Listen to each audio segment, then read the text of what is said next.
우리가 잘 알고 있듯이 다니엘서의 저자는 BC 605년 느부갓네살에 의해 바벨론 포로로 끌려가 고레스 왕 3년까지 그 땅에 살았던 다니엘이 저자입니다.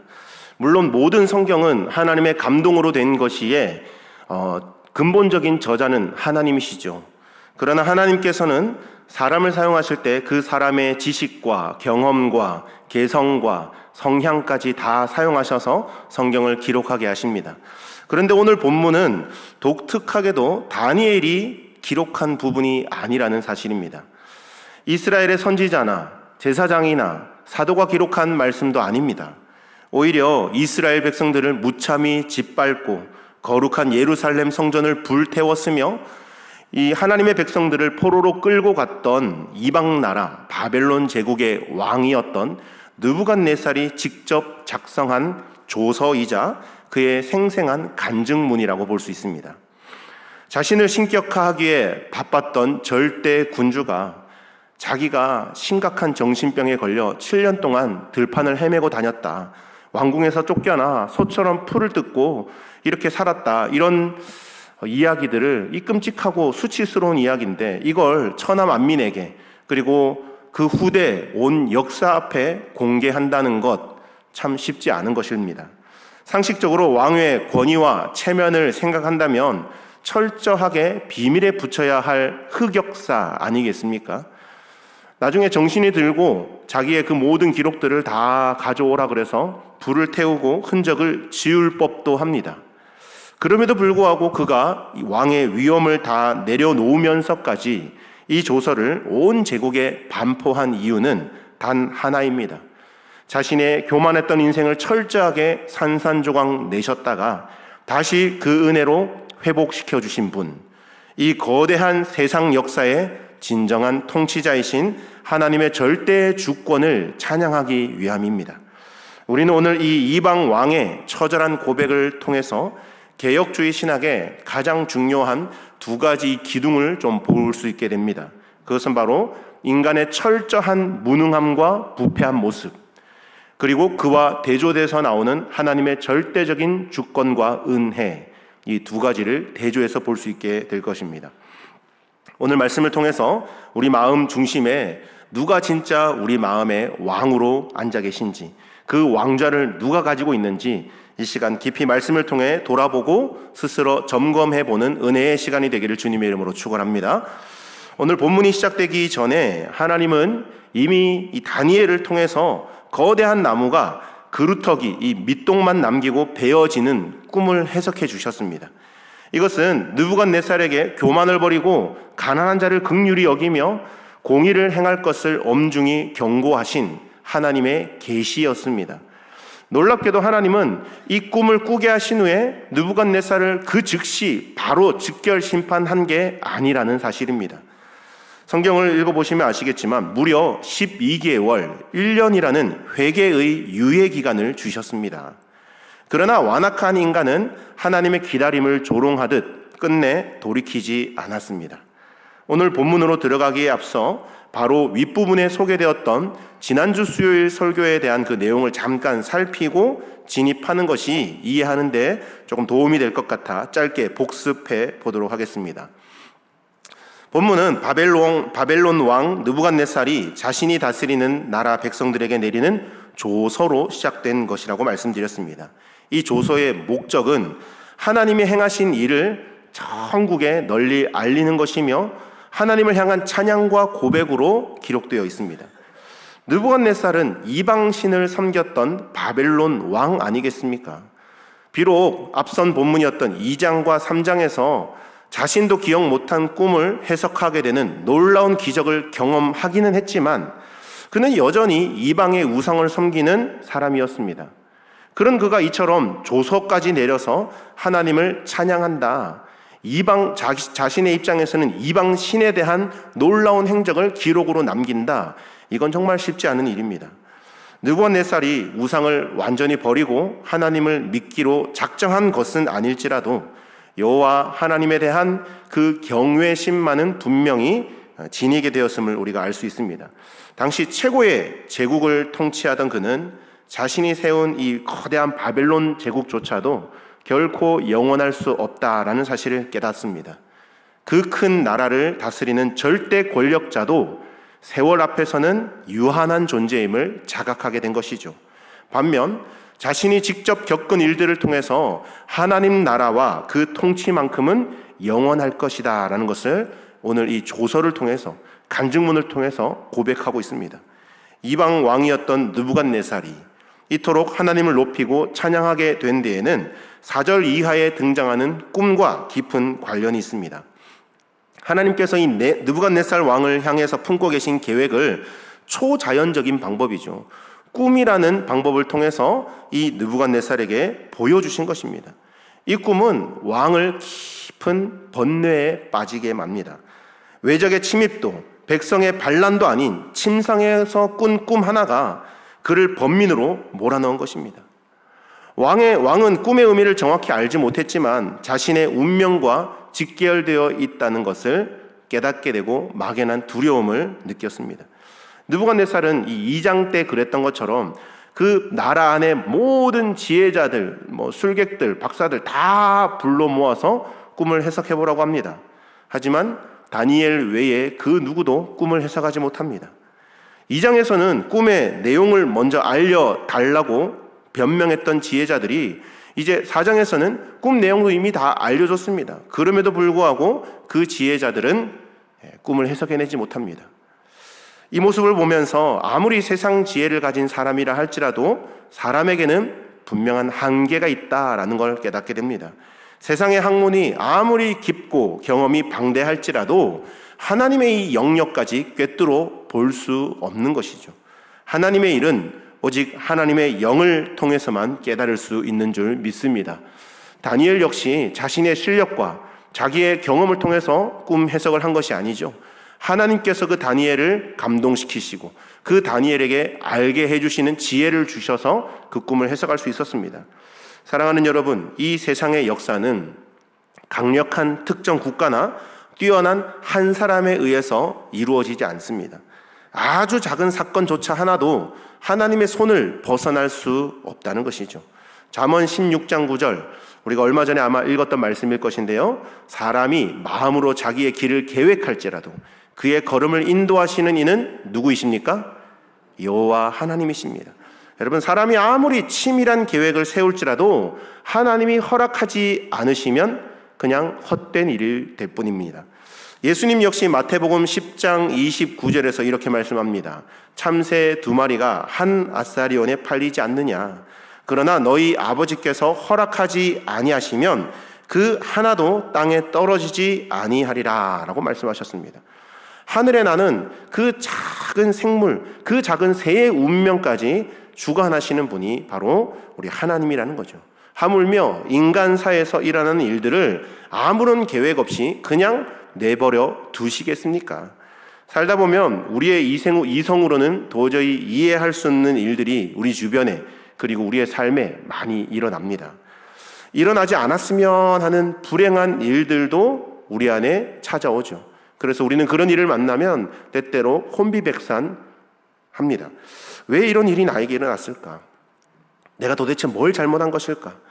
내가 이런 일을 당하고 있을 때 하나님은 도대체 무엇을 하고 계셨을까? 이런 질문이 꼬리에 꼬리를 물으며 계속 질문을 던지게 됩니다. 사실 우리는 역사 속에 담긴 하나님의 그 깊은 뜻을 다 헤아릴 수 없습니다.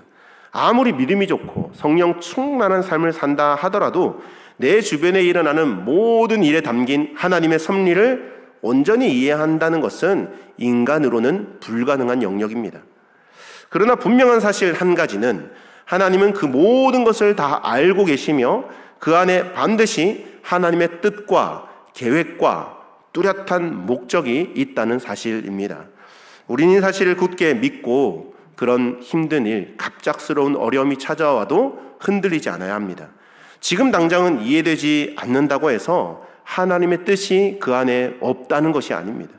나의 얕은 지식과 경험으로 섣불리 하나님의 역사를 판단하는 어리석음을 범하지 않으시기를 바랍니다. 오직 역사의 주인이신 하나님을 끝까지 붙들고 그분이 이루실 선한 역사를 신뢰해야 합니다. 엎드려 지혜를 구하는 자에게 하나님은 오판하지 않고 흔들리지 않도록 굳건한 믿음을 더하실 것입니다. 때가 이르면 그 일에 담긴 참된 의미를 반드시 깨닫게 해주실 줄 믿습니다. 이제 오늘 본문으로 들어가 보면 느부갓네살이 꿈을 꾸고 12달, 1년이 지난 어느 날 그는 화려한 이 바벨론 왕궁 지붕 위를 거닐고 있었습니다. 그러면서 온 천하를 내려다본 것이죠. 그리고 이렇게 독백합니다. 본문 30절 말씀입니다. 나 왕이 말하여 이르되 이 큰 바벨론은 내가 능력과 권세로 건설하여 나의 도성으로 삼고 이것으로 내 위엄의 영광을 나타낸 것이 아니냐 하였더니, 이 당시 이 바벨론 성은 고대 세계의 경이로움 그 자체였습니다. 고대 역사가 요세푸스의 기록에 따르면 바벨론 성벽은 그 성벽 위로 전차 2대가 같이 연결해서 달릴 정도로 폭이 두껍게 건설된 성벽이었습니다. 그리고 왕비 아미티스를 위해서 지었다는 세계 7대 불가사의 중 하나인 공중정원은 사막 한가운데 솟아오른 거대한 푸른 산과 같았습니다. 문명으로도 문화로도 아주 발달된 도시였습니다. 그 왕궁 지붕 높은 곳에서 그렇게 경이롭고 화려한 제국 수도를 내려다보며 이 느부갓네살 왕의 가슴은 터질 듯한 자부심으로 가득 찼습니다. 그의 입에서 쏟아지는 단어들을 한번 주목해 보십시오. 30절에서 제가 읽었던 말씀 가운데 내가, 이 주어를 잘 보시면요, 내가 나의 능력으로 나의 도성을, 내 위엄과 영광을, 이 짧은 한 구절 안에 이 1인칭 주어 I, my, 자기 자신을 나타내는 단어가 끊임없이 반복되며 자신의 공로를 스스로 찬양하고 있는 느부갓네살의 모습을 볼 수 있습니다.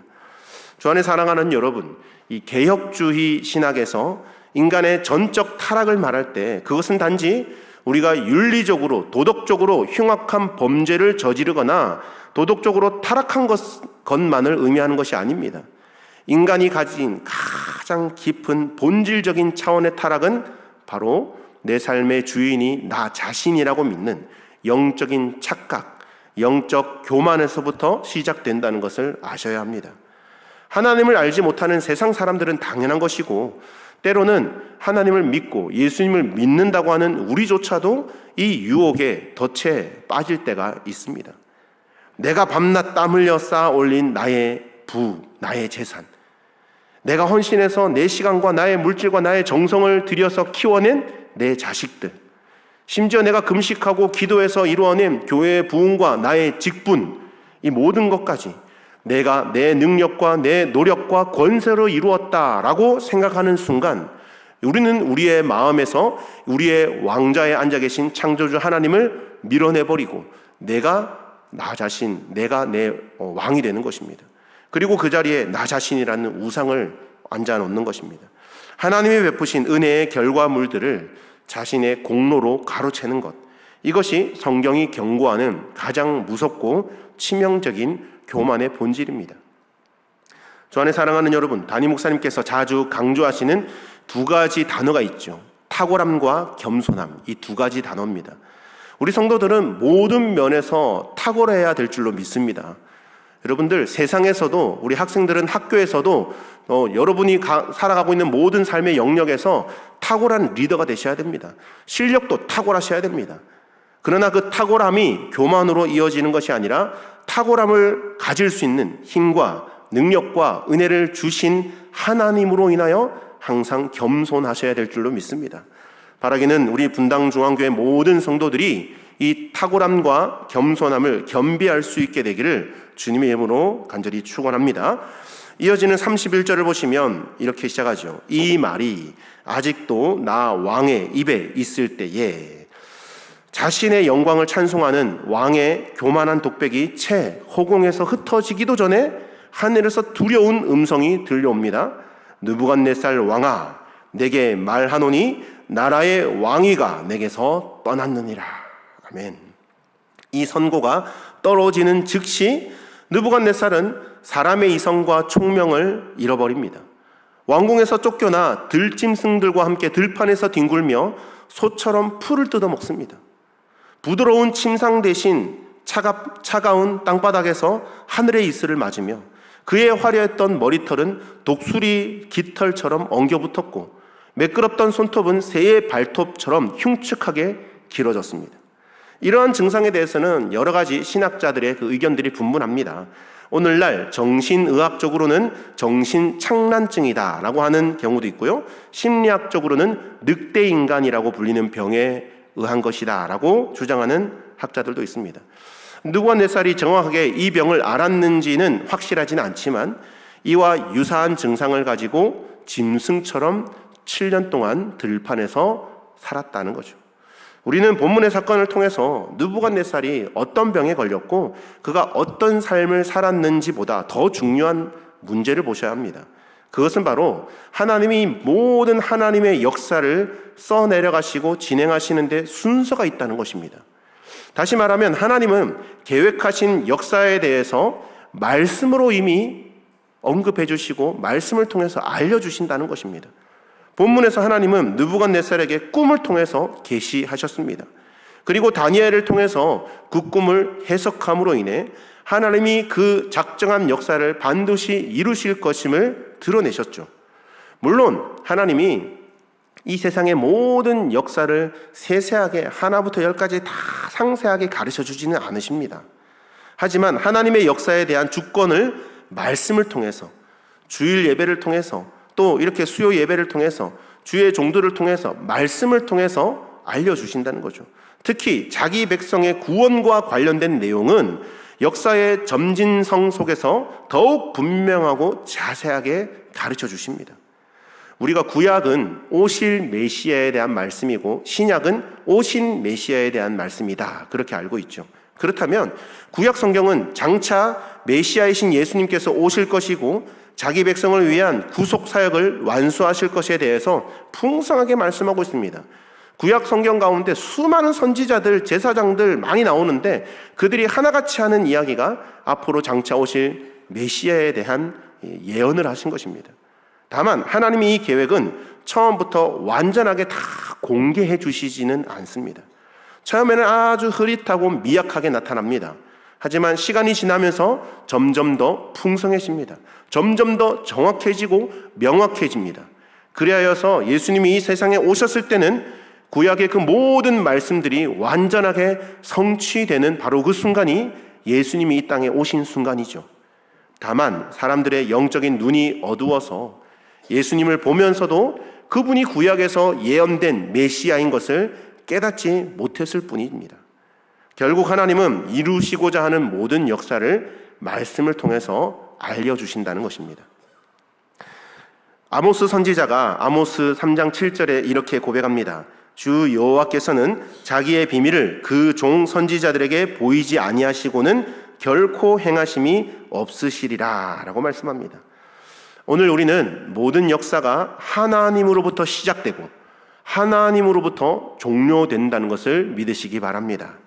그리고 우리를 향한 하나님의 큰 뜻이 이미 성경을 통해서 우리에게 계시되었음을 믿으시기 바랍니다. 그렇다면 우리는 성경을 통해서 말씀하시는 그 하나님의 계획을 바르게 알고 바르게 깨달아야 하는 거죠. 그리고 그 하나님의 역사를 기다리면서 준비해야 합니다. 특히 오늘날 이 시대를 우리가 마지막 때라고 하지 않습니까? 찬양도 마지막 때라고 찬양합니다. 정확하게 언제가 될지는 모르겠지만 주님의 재림이 그리 멀지 않은 시대입니다. 주님이 언제 이 땅에 재림하시더라도 예수님 왜 이렇게 빨리 오셨습니까? 라고 말할 수 없는 시대입니다. 그렇다면 우리는 주님의 오심을 준비하는 지혜로운 자가 되어야 될 줄로 믿습니다. 기름을 미리 준비한 지혜로운 처녀가 되어야 된다는 거죠. 주 안에 사랑하는 여러분, 바라기는 우리 분당 중앙교회 모든 성도들은 주님이 오셨을 때 영적으로 준비되어 있고 깨어있는 자들이 되시기를 축복합니다.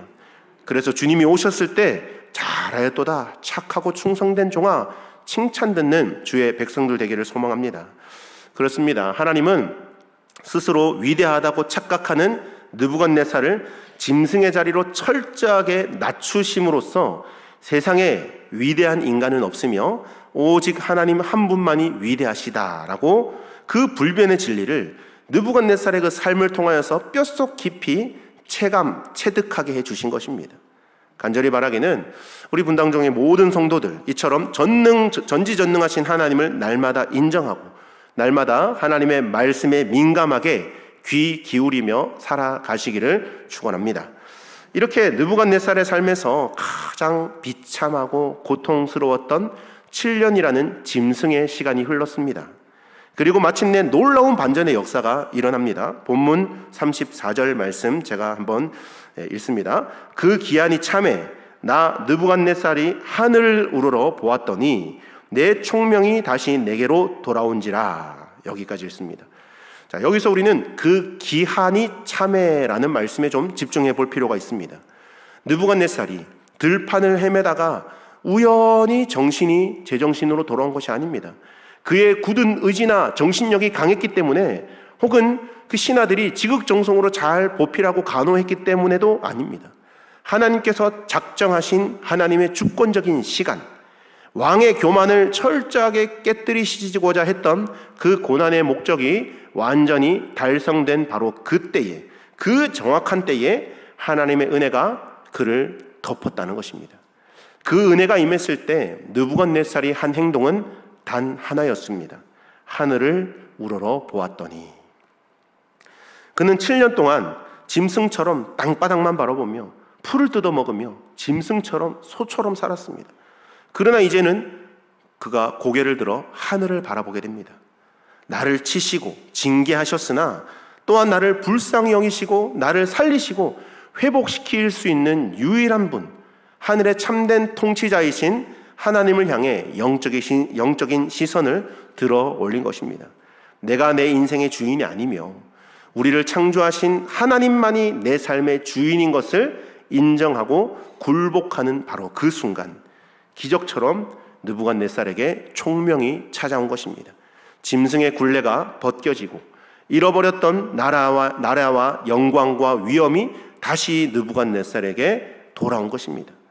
회복된 느부갓네살의 고백을 한번 보실까요? 35절입니다. 땅의 모든 사람들을 없는 것 같이 여기시며 하늘의 군대에게든지 땅의 사람에게든지 그는 자기 뜻대로 행하시나니 그의 손을 금하든지 혹시 이르기를 네가 무엇을 하느냐고 할 자가 아무도 없도다. 아멘. 이전 느부갓네살의 고백과는 확실히 달라져 보이는 주어를 발견하셨습니까? 과거에 그 넘쳐났던 내가 건설한 나의 도성, 나의 위엄, 나의 영광, 계속해서 1인칭 주어가 온데간데 없이 사라졌습니다. 이 말씀을 보시면 그의 뜻대로, 그의 손으로 오직 영생하는 이를 향한 벅찬 찬양만이 지금 터져 나오고 있습니다. 이 고백이야말로 우리가 믿는 하나님의 절대 주권에 대한 가장 완벽하고 위대한 송축 아니겠습니까? 이것이 바로 성경이 우리에게 가르쳐주는 진정한 은혜의 원리입니다. 하나님께서 때때로 우리의 교만을 꺾으시고 뼈아픈 고난의 자리, 실패의 자리로 우리를 낮추시는 것은 결코 우리를 멸망시키시고 저주하기 위함이 아닙니다. 내 삶의 진정한 왕이 누구이신지 깨닫게 하기 위함입니다. 영원한 교만의 멸망으로부터 우리를 건져내시려는 하나님의 변장된, 위장된 축복이며 너무나도 크고 깊은 사랑의 징계인 것입니다. 이제 말씀을 맺으며 우리 각자의 삶과 내면을 좀 정직하게 돌아보시기 바랍니다. 주 안에 사랑하는 여러분, 혹시 지금 여러분의 삶은 어떠십니까? 평안하십니까? 손대는 일마다 잘 되고 남부럽지 않은 지위를 얻었으며 자녀들은 형통해서 좋은 직장, 좋은 가정을 꾸리고 잘 살고 있습니까? 신앙생활마저 남들에게 칭찬받을 만큼 반듯하게 잘 세워져 있습니까? 그렇다면 조심하십시오. 지붕 위를 거닐며 때로는 구름 위를 거닐며 이 모든 것이 나의 노력과 나의 의로 나의 힘으로 이룬 것이 아닌가라고 은연중에 자만하고 있다면 우리는 이미 영적인 느부갓네살의 길을 걷고 있는 것입니다. 혹은 반대로 뜻하지 않은 절망의 골짜기에서 들짐승처럼 비참하게 낮아진 그 고난의 시간을 통과하고 계신 분이 있습니까? 내 힘으로는 아무것도 할 수 없다는 처절한 무능력 앞에 눈물 짓고 계신 분이 있습니까? 그래도 절망하지 마십시오. 지금이야말로 땅을 향하던 시선을 하늘로 향하여 들 때인 것입니다. 오늘 선포된 말씀은 우리에게 분명한 진리를 가르쳐 줍니다. 우리를 높이시는 분도 여호와 하나님이시며 때때로 분명한 하나님의 목적과 이유를 가지고 우리를 낮추시는 분도 하나님이시라는 것입니다. 내가 내 힘으로 이룬 것 같았던 모든 성취의 왕좌에서 스스로 내려오십시오. 하나님께서 끌어내리시기 전에 우리가 먼저 내려오는 것이 지혜롭고 현명한 방법입니다. 빈손으로, 상한 심령으로 우리의 시선을 십자가로 향하여 돌리시기를 바랍니다. 이처럼 우리의 철저한 무능함을 엎드려 고백하고 예수 그리스도의 십자가의 은혜만을 전적으로 의지할 때 잃어버렸던 우리의 영적 총명이 회복되고 하나님의 참된 평강이 우리의 삶을 다스리게 될 줄 믿습니다. 오늘 우리의 심령 속에 오직 하나님 한 분만이 위대하십니다. 오직 역사의 주인은 하나님이십니다. 이렇게 고백하면서 내 인생의 왕자를 참된 왕이신 주님께 온전히 내어드리고 우리를 영원한 은혜로 다스리시는 그분의 절대 주권만을 찬송하며 하루하루를 겸손히 주님과 동행하시는 저와 여러분들의 복된 하루 되시기를 주님의 이름으로 간절히 축원합니다. 아멘. 온 우주 만물을 다스리시는 전능하신 하나님 아버지, 오늘 바벨론의 왕 느부갓네살의 고백을 통하여 인간의 철저한 무능과 하나님의 절대적인 주권을 우리 가슴에 다시 한번 새기게 하시니 감사합니다. 주님, 이 시간 우리의 완악함과 교만을 십자가 앞에 내려놓고 회개합니다. 내게 주어진 건강과 재물과 평안한 가정과 심지어 교회 안에서의 헌신과 직분조차도 내 능력과 내 수고로 이룬 것이라고 착각하며 살았으면 주님 앞에 회개합니다. 용서하여 주시옵소서. 내가 건설하였고 내 위엄이다라고 외쳤던 느부갓네살처럼 내 마음의 왕좌에 하나님을 밀어내고 나 자신을 앉혀두었던 영적 교만을 불쌍히 여겨 주시옵소서. 하나님께서 붙들어 주시지 않으면 우리는 단 한 번의 호흡조차 스스로 쉴 수 없는 철저히 의존적인 피조물입니다. 하나님, 혹여나 우리가 교만하여 하나님의 징계를 받아 들짐승같이 낮아진 그 고난의 골짜기를 지나고 있다면 절망의 땅만 바라보던 우리의 시선을 들어 다시 하늘을 우러러보게 하여 주시옵소서. 상한 심령으로 창조자 하나님을 바라볼 때 잃어버렸던 영적 총명이 회복되고 하늘의 참된 평강이 우리의 삶에 회복되기를 간절히 소망합니다. 내 삶의 주인이 내가 아님을 인정합니다. 내 인생의 왕좌에서 내려와 참되신 왕이신 주님께 온전히 우리의 삶을 내어드리게 하여 주시옵소서. 우리의 삶의 형통한 날이나 고난의 날이나 변함없이 오직 하나님 한 분만이 위대하십니다 라고 찬송하며 그 크신 주권의 그늘 아래서 평안을 누리는 우리 성도들 되게 하여 주시옵소서. 감사드리며 모든 말씀 우리 주 예수 그리스도 이름으로 기도드립니다. 아멘.